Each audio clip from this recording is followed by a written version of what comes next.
এবার আমরা দেখব একটা মেথড আছে, সেটাকে বলে ট্রি মেথড। ট্রি মেথডে কীভাবে করতে হয় দেখো, মৌলিক উৎপাদকের বিশ্লেষণ বা শুধু উৎপাদকের বিশ্লেষণ। আমি যদি বলি আমার কাছে আছে 32, এটাকে উৎপাদকে বিশ্লেষণ করতে হবে, উৎপাদকে বিশ্লেষণ করতে হবে। তাহলে কি করব দেখো, এটাকে ট্রি মেথডে করব, একটা ট্রি মেথড আছে। তাহলে এখানে 32 লিখব।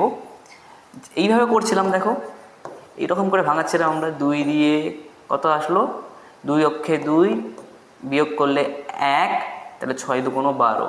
আবার 2 দিয়ে করলাম 8 2 16, 2 দিয়ে করলাম 4 2 8, 2 দিয়ে করলাম 2 2 4। এটাকে আমরা এইভাবে করব না, এই মেথডে করব না, ঠিক আছে? আমরা করব 2 দিয়ে ভাগ করব। এই যে 2 দিয়ে ভাগ করলাম, তাহলে 2 দিয়ে যদি 32কে ভাগ করি তাহলে কত থাকবে, কত থাকবে, 16 থাকবে। 16 2 32, ঠিক আছে? তার মানে 2 আর 16 যদি আমরা গুণ করি তাহলে কিন্তু এই উপরের সংখ্যাটা চলে আসছে 32, ঠিক আছে? আচ্ছা, তাহলে এবার দেখো 2কে আর ভাঙানো যাবে না, 16কে ভাঙানো যাবে। 16কে আবার 2 দিয়ে ভাগ করা যাবে, তাহলে 2 দিয়ে করলাম, কত আসবে, 8 2 16। এই 2কে ভাগ করা যাবে না, ভাঙানো যাচ্ছে না, 8কে ভাঙানো যাচ্ছে, তাহলে 2 দিয়ে করলাম 4 2 8। আবার আমরা 2কে ভাঙাতে পারবো না, 4কে ভাঙাতে পারবো, তাহলে 2 দিয়ে করছি 2 2 4। তাহলে এই যে মৌলিক সংখ্যাগুলো নিয়ে নাও। তাহলে 32কে আপনার কীভাবে লিখতে পারি দেখো, মৌলিক উৎপাদকে বিশ্লেষণ করি, কীভাবে লিখতে পারবো, মৌলিক সংখ্যা এটা, মৌলিক সংখ্যা এটা, মৌলিক সংখ্যা এটা, মৌলিক সংখ্যা এটা, মৌলিক সংখ্যা এটা। এটা হচ্ছে ট্রি মেথড। দেখো উপর থেকে নিচে আসছে, হ্যাঁ, লম্বালম্বিভাবে আছে, সেজন্য ট্রি মেথড নাম দিয়েছে। 2 × 2 × 2 2 2, এটা হচ্ছে আমাদের 32 এর উৎপাদকের বিশ্লেষণ বা মৌলিক উৎপাদকের বিশ্লেষণ, ঠিক আছে?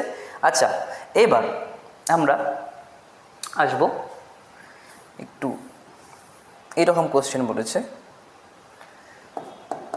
যে 25xy, এটার উৎপাদকে বিশ্লেষণ করতে বলেছে। কিভাবে করব, কিছুই না, প্রথমে আছে 25। এই 25 যে আছে এটা একটা সংখ্যা, এই 25টাকে উৎপাদকে বিশ্লেষণ করব। তাহলে 5 5 5 25, তাহলে 5 × 5, ঠিক আছে? আর এটাকে আমরা গুণ আকারে লিখব।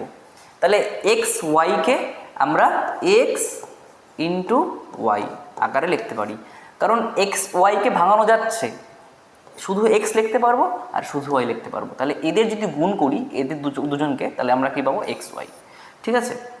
আচ্ছা, তাহলে এটাই হচ্ছে আমাদের মৌলিক উৎপাদকের বিশ্লেষণ বা শুধু উৎপাদকের বিশ্লেষণ। আচ্ছা, নাম্বার 2 দেখো, আর একটা কোশ্চেন করছি। কি বলেছে যে 18xy², 18xy²। তাহলে আমরা কি করব, 18কে মৌলিক উৎপাদকে বিশ্লেষণ করব। 18কে মৌলিক উৎপাদকে বিশ্লেষণ, মৌলিক উৎপাদকে বিশ্লেষণ বলতে শুধুমাত্র মৌলিক সংখ্যা দিয়ে আমরা কিন্তু ভাগ করব, ভুলে যেও না এটা। তাহলে 2 দিয়ে করছি, 9 2 18, 3 হচ্ছে মৌলিক সংখ্যা, 3 দিয়ে করতে পারবো, 3 × 9। তাহলে কত হচ্ছে, 2 × 3 × 3। আর এইখানে কী আছে দেখো, এক্স একটা আছে, এক্স, আর এখানে ওয়াই দুটো আছে, তার মানে ওয়াই × ওয়াই। তাহলে এটাই কিন্তু আমাদের মৌলিক উৎপাদকের বিশ্লেষণ চলে আসলো, ঠিক আছে? আচ্ছা, এবার একটু অন্যরকম কোশ্চেনে চলে যাব। দেখো নাম্বার 3 কি বলেছে, 12xy² x + 2, ঠিক আছে? এটা কিভাবে করব, যে 12কে আমরা মৌলিক উৎপাদকে বিশ্লেষণ করব 2 দিয়ে 6, 2 দিয়ে ভাগ করলাম, 3 2 6, আর যাবে না কিন্তু, কারণ 3 দিয়ে করলে 3 অক্ষে 3, 1 কিন্তু মৌলিক সংখ্যা না, ঠিক আছে? তাহলে 2 2 3, তাহলে 2 × 2 × 3। আচ্ছা, তাহলে এক্সকে যা আছে লিখে দিচ্ছি, গুণ আকারে রাখতে হবে, এটাই হচ্ছে মৌলিক উৎপাদকের বিশ্লেষণ। আর সব সংখ্যাগুলো কিন্তু মৌলিক সংখ্যা হবে, ঠিক আছে? দেখো এক্সকে কিন্তু আর ভাঙানো যাচ্ছে না, সেজন্য কিন্তু শুধু এক্স লিখছি। আর y² ভাঙানো যাচ্ছে, তাহলে y² কীভাবে লিখতে পারি, y × ওয়াই, আর এটাকে ভাঙানো যাচ্ছে না, তার মানে x + 2। তাহলে এটাই হচ্ছে অ্যান্সার আমাদের, ঠিক আছে? আচ্ছা, নেক্সট কোশ্চেন দেখো, নাম্বার 4 কি বলেছে, 14m n² (2m minus N. ঠিক আছে, এটা কীভাবে করব? একই রকম করে সেম। ঠিক আছে, তাহলে প্রথমে 14 হচ্ছে, 14কে আমরা মৌলিক উৎপাদকে বিশ্লেষণ করব, 2 দিয়ে করছি, তাহলে 7 2 14। আর কি যাচ্ছে? আর যাচ্ছে না, তাহলে 2 × 7, তাই না? আর এমকে আমরা এমই লিখবো, আর এখানে এন স্কোয়ার আছে, তাহলে এন স্কোয়ারকে আমরা ভাঙাতে পারি, তাহলে এন × এন, তাই না? এটাকে কিছু করা যায় না, যা আছে তাই রেখে আসবো, 2m - n, তাহলে হচ্ছে এটাই অ্যান্সার। আচ্ছা, এবার নেক্সট কোশ্চেন একটু অন্য রকমের কোশ্চেন। কি বলেছে? 15x মাইনাস 12y, কীভাবে করবো এটা দেখো। প্রথমে এটাকে আমরা মৌলিক উৎপাদকে বিশ্লেষণ করব, এটাকে আমরা মৌলিক উৎপাদকে বিশ্লেষণ করব, বা উৎপাদকে বিশ্লেষণ করব, সেম একই জিনিস। তাহলে 15কে ভাঙাবো, তাহলে 15কে ভাঙাচ্ছি, 3 5 আমরা জানি 3 5 হবে 15, তাই না? তাহলে 3 × 5 আর ইন্টু এক্স, মানে গুণ আকারে লিখতে হবে কিন্তু, ঠিক আছে? মাইনাস, যে মাইনাস আছে 12কেও আমরা মৌলিক উৎপাদকে বিশ্লেষণ করব, তাহলে মৌলিক সংখ্যা দিয়ে ভাগ করছি, দুই মৌলিক সংখ্যা, ভাগ যাবে 6 2 12, আবার ভাগ যাবে 2 দিয়ে, 3 2 6, আর যাচ্ছে না, তাহলে 2 × 2 × 3 ইন্টু এই যে ওয়াই আছে। ঠিক আছে, এইবার দেখো, এইবার হচ্ছে একটা কাজ করতে হবে আমাদের, এটাকে মুছে দিচ্ছি। এখানে দেখো 3 আছে, এখানেও 3 আছে, ঠিক আছে? এখানে একটা পথ, এটা একটা আলাদা পথ, এটা একটা আলাদা পথ, কিন্তু এখানে 3 আছে, এখানেও 3 কমন আছে, ঠিক আছে? আর কিছু আছে কমন? আর কিছু কমন নেই। তাহলে আমরা কি করব? এটাকে বলি একটা পথ, এটাকে বলি পথ একটা, এটা একটা পথ। যখন মনে করো কোনো সংখ্যা বা সংখ্যামালা, হ্যাঁ, গুণ আকারে আছে, মনে করো আমি বললাম যে এরকম 2xy, এটা গুণ আকারে আছে, 2 এর সঙ্গে x আর x এর সঙ্গে y গুণ আকারে আছে, তাহলে এটা হচ্ছে একটা পথ। যখন যোগ আর বিয়োগ থাকবে, তাহলে পদ মনে করো যদি পদ থাকে, তাহলে পদগুলো আলাদা আলাদা ভাগে ভাগ হয়ে যাবে। মানে আমি বলতে চাচ্ছি, মনে করো 2xy, এই যে প্লাস দিলাম মনে করো 3y, তাহলে এটা কিন্তু দুটো পথ হয়ে গেল, এই একটা পথ, এই একটা পথ, দুটো পথ হয়ে গেল, ঠিক আছে? বা মাইনাস দিলাম -3x, তাহলে এখানে হয়ে গেল দুটো পথ, এই প্রথম পথ, দ্বিতীয় পথ, দুটো পথে ভাগ হয়ে গেল।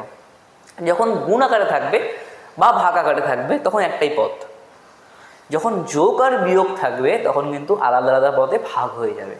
যে যোগ বা বিয়োগ আছে, তাহলে আলাদা আলাদা পদে ভাগ হয়ে গেল, সরি, তাহলে এই একটা পদ, এই একটা পদে কিন্তু ভাগ হয়ে গেল, ঠিক আছে? আচ্ছা, তাহলে দুটো পদ থেকে একটা জিনিস কমন যাচ্ছে, কমন আছে একটা সংখ্যা, মৌলিক সংখ্যা, সেটা হচ্ছে 3। তাহলে এই 3টা আমরা কমন নিয়ে নেব। কমন নিলে কি থাকবে বলো? 3টা কমন নিলাম মানে এটাকেও, মানে এখান থেকে 3 নিয়েছি, এখান থেকেও 3 নিয়েছি, তাহলে 3 থাকবে না, তাহলে কি থাকবে? 5 × x মাইনাস 2 × 2 × y, তাই না? এটাকে বলে বিচ্ছেদ নিয়ম। এই নিয়মটা দেখে নাও, এটাকে বলে বিচ্ছেদ নিয়ম। বিচ্ছেদ নিয়মটা কি বলে দিচ্ছি। মনে করো a গুণ b প্লাস c আছে, ঠিক আছে? মানে a কে a এর সঙ্গে b প্লাস c গুণ করতে হবে। তাহলে গুণ করতে হলে আমরা কিভাবে গুণ করব? তাহলে প্রথমে a এর সঙ্গে একবার b এর গুণ হবে, a × b, আর একবার a এর সঙ্গে c এর গুণ হবে উইথ সাইনটা সহকারে। তাহলে a এর সঙ্গে একবার c গুণ হবে, a গুণন c। ও, তার মানে এটাকে আমরা এইভাবে লিখতে পারি, বা এইটাকে আমরা এইভাবে লিখতে পারি, দুটোই একই। এবার দেখো এখান থেকে এটা একটা পথ, এটা একটা পথ, ঠিক আছে? তাহলে এই পথ থেকে এ হচ্ছে দুটো পদের মধ্যে আছে, তাহলে এ কমন, এটাকে বাইরে বের করে নিচ্ছি, এই যে বাইরে বের করে নিলাম এটাকে, ঠিক আছে? এটাকে বাইরে বের করে নিলাম, তাহলে থাকলো হচ্ছে b প্লাস c। তাহলে এইটাকে বলে হচ্ছে বিচ্ছেদ নিয়ম, এটাকে বলে বিচ্ছেদ নিয়ম। বিচ্ছেদ নিয়ম করে পাই, লিখে দিও, বিচ্ছেদ নিয়ম করে পাই।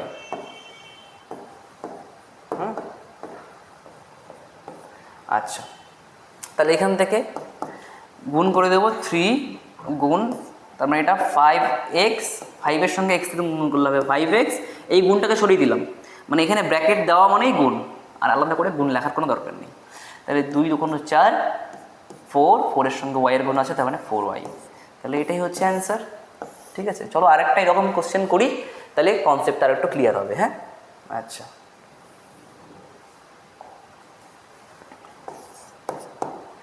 কি বলেছে এখানে, নেক্সট কোশ্চেন দাঁড়াও, 3x স্কোয়ার প্লাস 6x।